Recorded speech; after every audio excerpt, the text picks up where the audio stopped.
L'Art Department è la scatola magica, la fucina dei ciclopi, la prima grande parete sulla quale la magia del cinema e della serialità prende forma.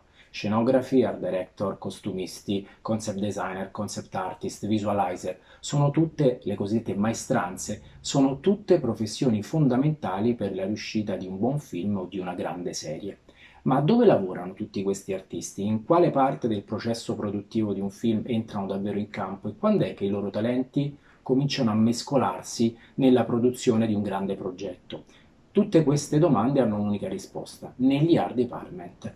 In questo breve documentario realizzato durante il lockdown in 48 ore di quarantena avremo 5 grandi guide che ci porteranno direttamente nel cuore degli grandi art department hollywoodiani.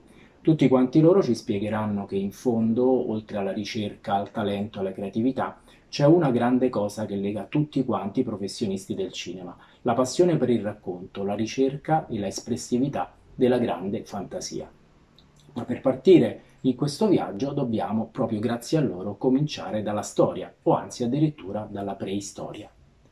A parlarmi del processo di ricerca e quindi della fase iniziale, aurorale, della produzione di un film, della pre-produzione di un film, è Glen McIntosh, canadese, lead animator della saga di Jurassic World. Glenn è forse una delle persone che più conoscono i dinosauri in tutto il mondo. I suoi bozzetti che ci ritraggono Blue e gli altri protagonisti nel racconto sono delle vere e proprie opere d'arte e di fatto il suo lavoro si basa fondamentalmente su un'unica grande risorsa, la ricerca di reference che vengono dal mondo della natura, della scienza, ma anche della fantasia, dell'imperfezione che abbiamo intorno a noi nella natura. Per questo lascio la parola a lui per raccontarci un po' come funziona, prima del set, una produzione come Jurassic World all'interno del proprio art department. So, at first thing I'm going to do is talk a little bit about like how the process of getting into working on a Jurassic World film. And a lot of it involves research.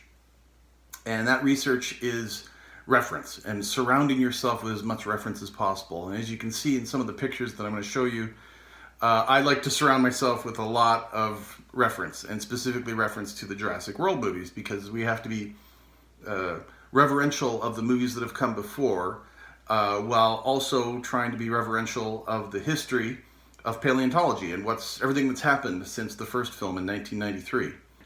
So you can see that in my office, I surround myself with a lot of reference, and a lot of that is I've had made for me. I've had people that have worked on the films that have made these pieces for me. I've been very lucky to work with them. They're incredible artists, and to be able to be surrounded with that much reference and that much experience that has of the work that has come before has been fantastic in every way. And you can see that I have the T-Rex from the original Jurassic Park. I have Indominus, which I helped design, and we'll get into that a little bit as well. And as well, I have like the Raptor from Jurassic Park 3, which I was the lead on the Raptors back in Jurassic Park 3 in 2001, which seems like a long time ago, and it was. But it was a wonderful characters to work on because they were very bird-like. So had incorporated these quills, so they were a bit more like bird-like in their behavior. So it was fun to work with them. But of course, real animals aren't perfect. They're not perfectly symmetrical. They have a history to them, and when you have a history to them, you want to build that history into your CG models. And so, like, if you look at some of the photos I have of like these mangled lions or lions that have been in battle, you can see that they've got a lot of battle scars to them, and they're asymmetrical. They might have scars on one side or scars across their noses, and so we tried to build that into the dinosaurs as well. Some asymmetry, sort of like scars and little bumps and nodules that wouldn't be symmetrical, so that they looked more like real animals that you see in the wild. And of course, our animals aren't just foraging or eating, which a lot of times you do see them do. They're also like fighting. And so a big thing that I'm going to be talking about as well is how we make the fights in the Jurassic World movies so dynamic, and how we play upon that and make sure that it's as cinematic as possible, and not just chomp, chomp, chomp, but the fact that they're rolling all over and going up and down and across the frame as much as possible. And the little tricks that we use to make them as dynamic as possible. Things that we'll use like camera shake and the camera being behind the action, which is what you'll see in National Geographic photography. And so a lot of those tricks we'll be using as well to sort of show how dynamic we can make the action. Okay, so I'll be diving into that as well. But I just wanted to first show you like a group of photos to sort of give you an idea of sort of the starting point. Like you look at the natural world and you take reference from it, you take inspiration from it. So of course, in Jurassic World, we didn't just have the walking dinosaurs, we had the flying reptiles. Now they're not dinosaurs, they're flying reptiles, but we had the Dimorphodon and of course the Pteranodons. And once again, we were looking at different types of animals for reference. We were looking at bats, and we were looking at dynamic raptor birds, like fish eagles, like the bald eagle, as well as condors and vultures that kind of tend to soar a little bit more, which Pteranodons probably would have done more on the wings, but that's not as dynamic as what we want, so we added more dynamic flapping. And so you'll see like there's like flap cycles of the Dimorphodon as it's like navigating its way through the environment, which was a LiDAR scan of the set we had in New Orleans.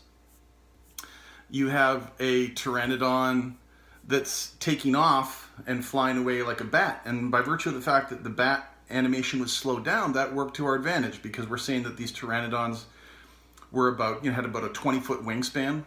So that worked out well in conveying a sense of scale. So if something's bigger, it's going to have the illusion of moving slower. So that worked out well for us. And with like the flap cycles with the Pteranodon, like I said, we referenced the bald eagle. And then you can see, like in a finished shot, where all the Dimorphodons and Pteranodons are trying to escape the Indominus Rex.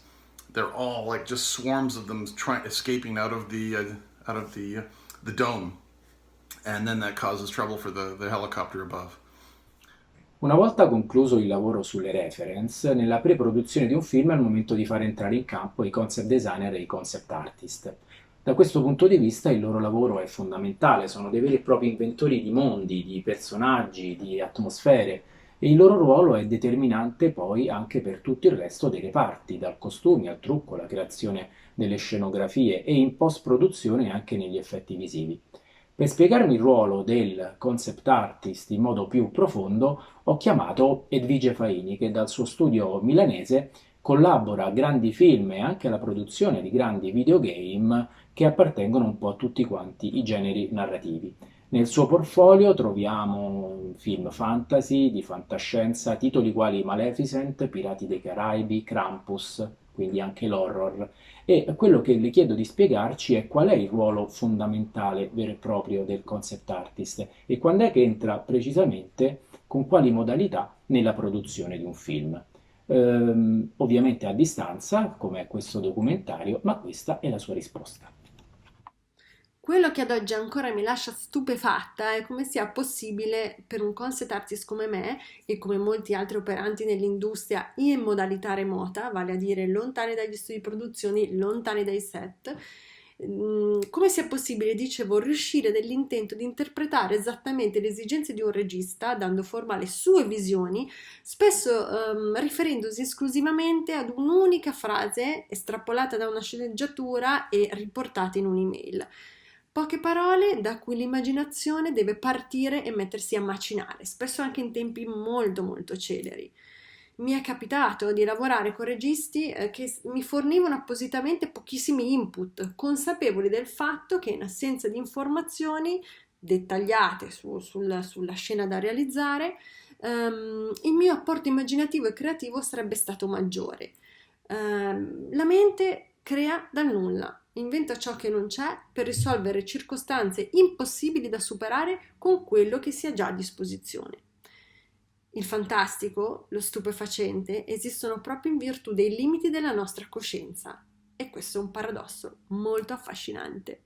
Possiamo per me sviluppare la riflessione sul potere della concept art essenzialmente su due piani, uno più funzionale e pratico e uno più artistico-estetico, se vogliamo, per certi versi anche mistico. Per quanto riguarda appunto il primo piano di riflessione, basta prendere in considerazione la grande quantità di denaro in gioco nella creazione di un film moderno o di un videogioco e poi pensare alla quantità di denaro che può essere persa e spesa se qualcosa lungo la realizzazione dovesse andare storto. Viviamo in un'epoca in cui visivamente parlando qualsiasi cosa ormai è possibile grazie alla tecnologia. Ovviamente qualsiasi cosa possa essere immaginata da un regista di film o da un progettatore, un disegnatore di videogame, ovviamente grazie alla tecnologia è realizzabile, che ovviamente è fantastico, ma dove ci sono infinite possibilità creative ed espressive, vi è anche un'infinità possibilità di errore. Con centinaia, addirittura migliaia di persone che lavorano a franchise di grande successo e grande distribuzione, come per esempio i videogame o su un film destinato al grande pubblico, esiste la necessità di accordarsi e coordinarsi intorno ad un'unica visione. Ecco perché la concept art diventa la chiave per la messa a fuoco di questa singola visione artistica, di conseguenza il mezzo con cui è possibile appianare qualsiasi genere di dubbio. Attraverso la creazione di un concept singolo possono essere calcolati gli interventi che saranno necessari poi in fase di produzione e di post-produzione, e mi riferisco ovviamente a tutto ciò che verrà o girato nel reale e realizzato sui set, oppure in fase di post-produzione verrà aggiunto attraverso l'uso della computer graphics. Quindi per me è un mezzo potentissimo ai fini di calcolare l'entità che avranno gli interventi e di conseguenza anche i budget necessari alla realizzazione di ogni singola scena. E tenete presente, perché va specificato, che il grosso del nostro lavoro si concentra su progetti di natura fantasy o fantascientifica, i quali ovviamente richiedono un massiccio intervento di computer grafica. Di conseguenza, a maggior ragione, è importante un lavoro preventivo e di esplorazione e visualizzazione. Per poi spostarci sul piano, appunto, come dicevo, estetico-artistico, che è quello ovviamente che più mi affascina, quello più, diciamo, poetico, la concept art ha da sempre per me un potere enigmatico ed avvincente, che se vogliamo caratterizza un po' tutte le pratiche artistiche sperimentali. Entriamo nel terreno dell'irrazionale, dell'onirico, ed esplorando questi territori creiamo appunto nuove esperienze, nuove visioni e ovviamente nuove realtà esperibili. E credo che in momenti di incertezza come quello che stiamo vivendo, in un mondo che ci vede sempre più costretti in dinamiche di vita, e luoghi, spazi, contesti e situazioni che sentiamo sempre e sempre più, diciamo, estranee alla nostra natura, ecco che il bisogno di evasione nel fantastico diventa veramente vitale. La vita dell'uomo sarebbe nuda se la sua mente non fosse capace di lavorare con la fantasia, e la vita collettiva ovviamente sarebbe povera se non potesse alimentarsi di fantasie collettive.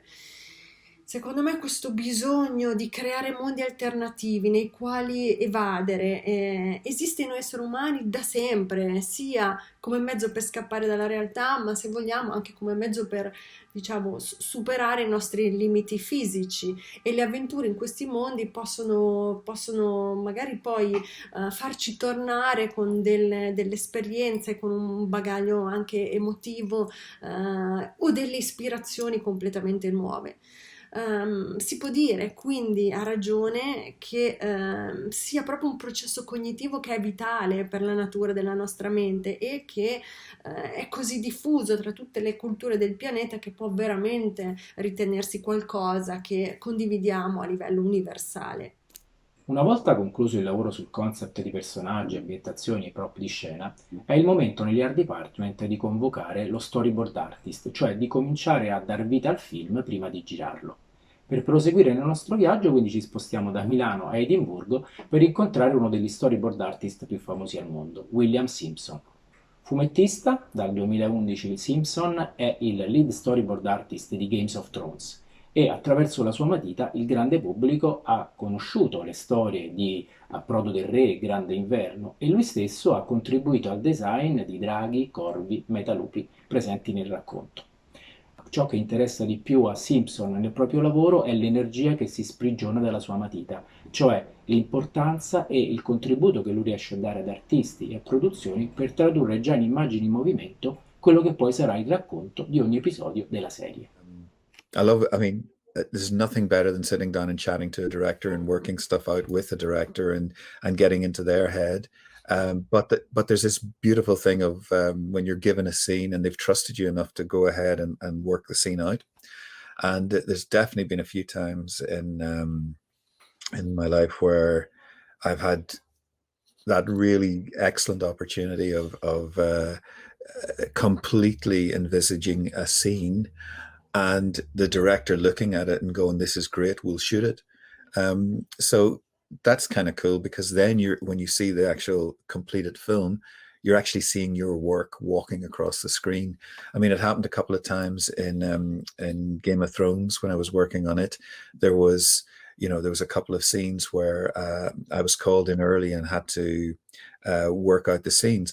And a lot of the time you put so much more into those because you're not quite sure what the director is going to need. So you're actually analyzing every aspect of every little sentence and trying to make sure that you give as many options, but as many options that make sense within the storytelling process you're putting down in your storyboard. And I love that, because you end up with something that you've actually totally involved yourself in, and you feel much more I don't know, complete in your work when the directors respond to that piece of work and are enthusiastic about what you've done, even if they're not going to use it. But they look at it and go, "Yeah, that's an option." There's been another couple of movies that I basically had a couple of conversations with directors and ended up storyboarding 3/4 of the film, which is kind of interesting because, again, it depends what way the director works and what they need out of a storyboard. Some of my directors, they require you to come up with ideas where they will pick through and decide, okay, that solves a problem, this solves a problem, so we'll go with that. Or I'd rather see, they look at the piece of work and they'll know they want to see it from a slightly different angle, but they can tell from what you've drawn that you've actually told that story properly. And it doesn't matter that on the day they go and shift their camera over to a slightly different angle, because the information is still all there. And especially works on low budget films where, if you've got the plan worked out in advance, you have the film in a way completed, so that when you go out to shoot and money is very sparing, you actually know that you've got the story. If you take those frames and you film them, you've got the story. If you have an opportunity on the particular day to come up with something much better, you can do that, because you can go straight back to your plan, which you've already got on paper, and continue the work until you come up with another idea that's better. It's a safety net, I mean, I'm not. I mean, one of the things that gets crazy is sometimes, you're moving an image, the smallest amount, and the reality is that when you set up a camera on a particular day, it's not going to look like that anyway. I mean, it's going to be actors and machinery and stuff, and none of the drawings are going to be that precise, because I don't think it's so necessary. Now, it's different when you're dealing with lots of CGI elements that are going to be coming in from certain places. I mean, there is a tendency to, again, try to anticipate a lot of these things and make sure that your imagery is going to work with whatever the CGI elements are going to be. But that's also something that's different. I mean, my storyboarding is one step on the way to making a film. It's usually one of the first steps, of course. And the great thing is, it energizes the production straight away, because you can see the enthusiasm that's on the paper, and you can see the desire to tell that story. And you hope that the only reason you're hired is because they understand that you can do this, but it's your version of doing this, because if you hire a bunch of other artists, you're going to get another version. So really, in some ways, you're honored to be hired to do the piece of work, because that means they're trusting your ability to visualize, the story. I guess, it's one of those wonderful things that I've done a lot of work over the years in different types of movies, and it still keeps getting me more work, so that's pretty cool. Costruire un racconto attraverso una sequenza ordinata di inquadrature è sicuramente il modo più tradizionale per procedere di un film, ma può non essere l'unico o quello non assolutamente determinante all'interno di un progetto, ad esempio, di animazione. Per spiegare questo concetto ci spostiamo da Edimburgo e entriamo direttamente nell'art department della Pixar. La figura che ho in mente è infatti quella a metà strada tra la fotografia e il racconto, incarnata da Sharon Calahan.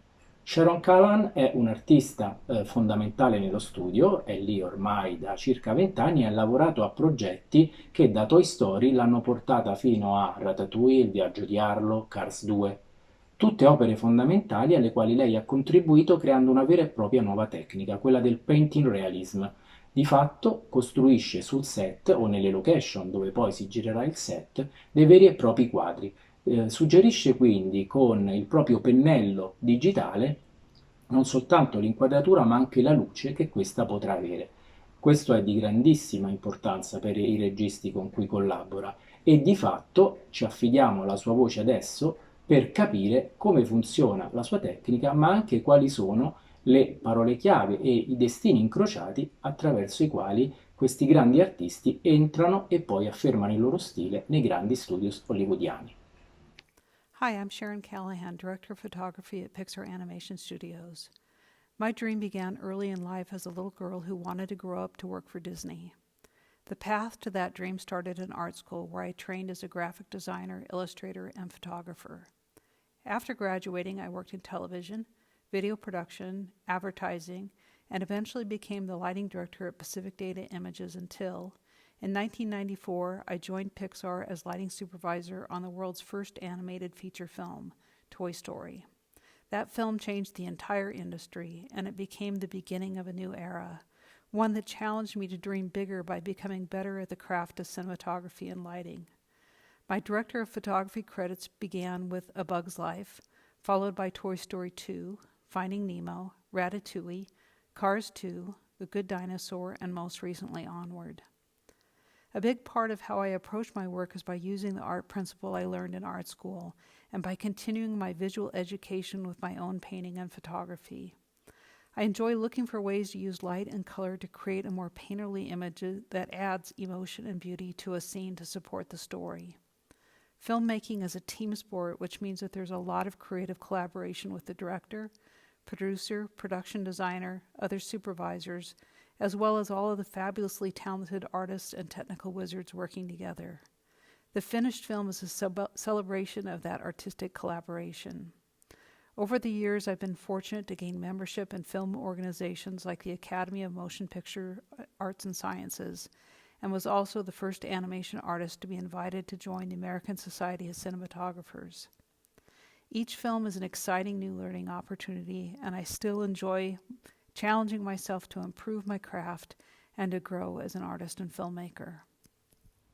In gran parte delle produzioni cinematografiche a questo punto, mentre il regista seguita a prepararsi per il set, l'art department comincia a consegnare i propri lavori a scenografi, costumisti, arredatori, truccatori. Ci sono dei progetti però, soprattutto in narrazioni più complesse o in produzioni davvero imponenti, in cui c'è un altro passaggio, quello della pre-visualization, detta anche pre-vis. C'è un vero e proprio dipartimento che a questo punto collabora nel cercare di visualizzare il film in modo ancora più completo, quasi di arrivare sul set con il film già girato.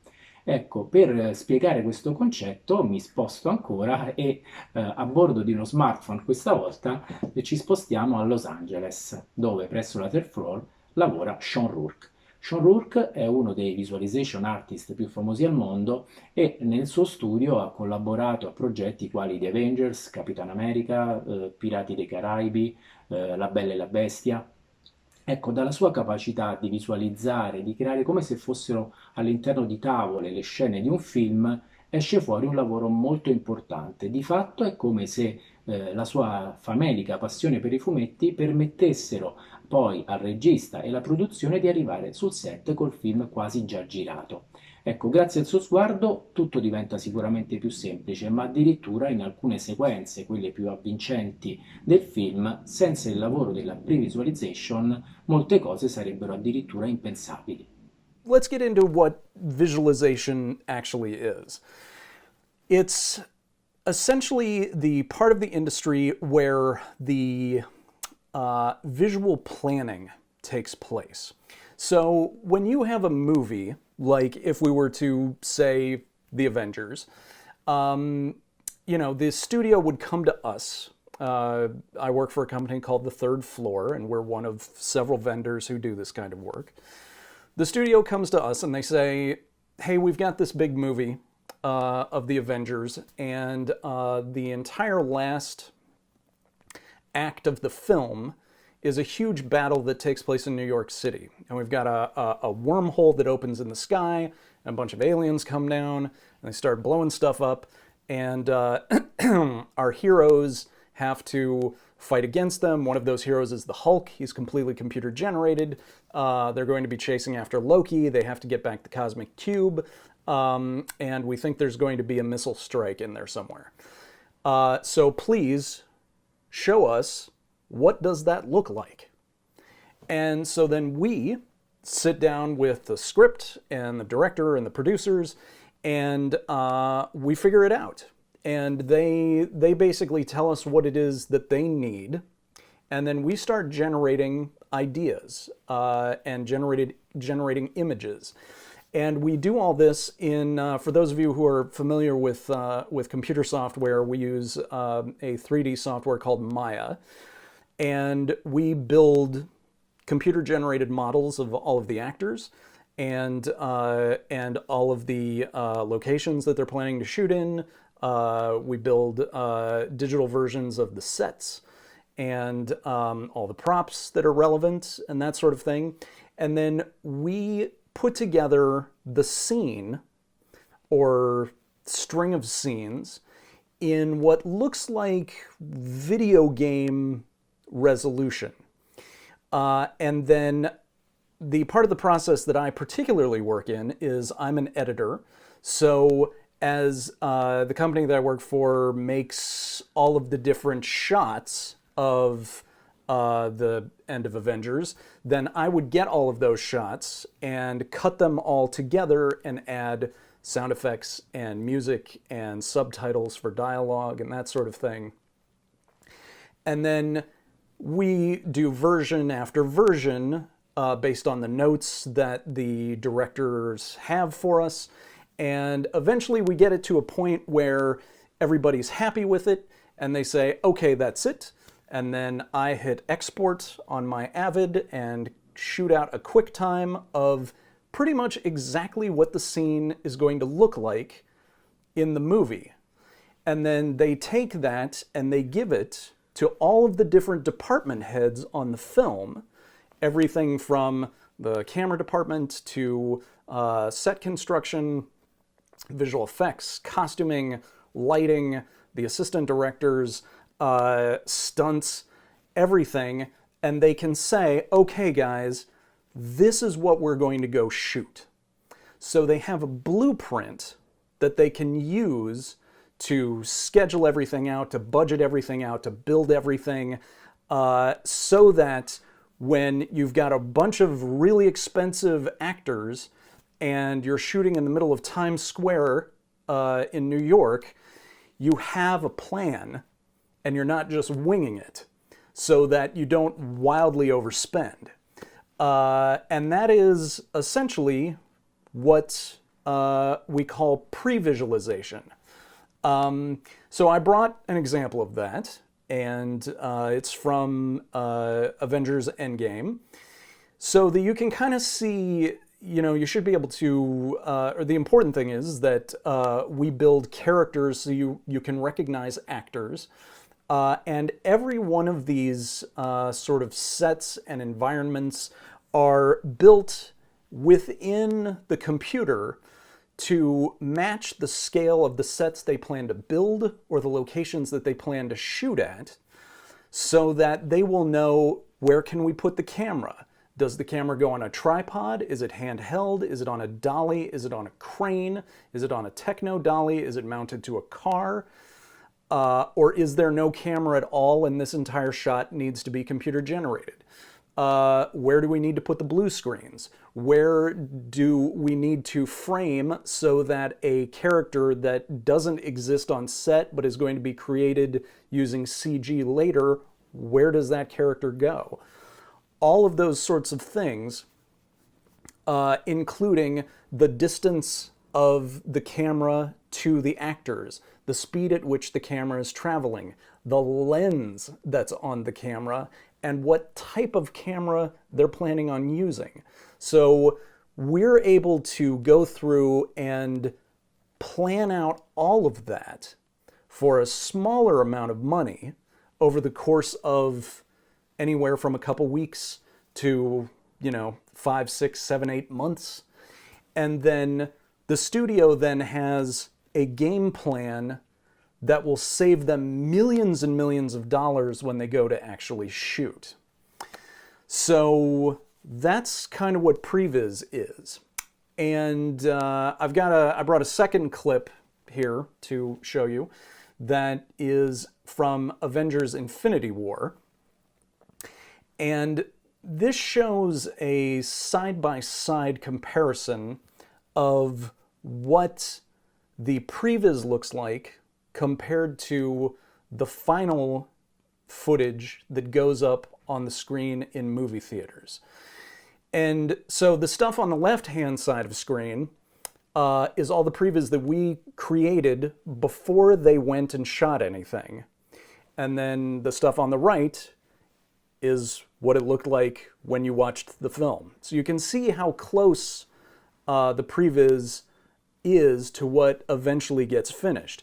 And one of the benefits to this is that the previs, any given one of these shots of previs takes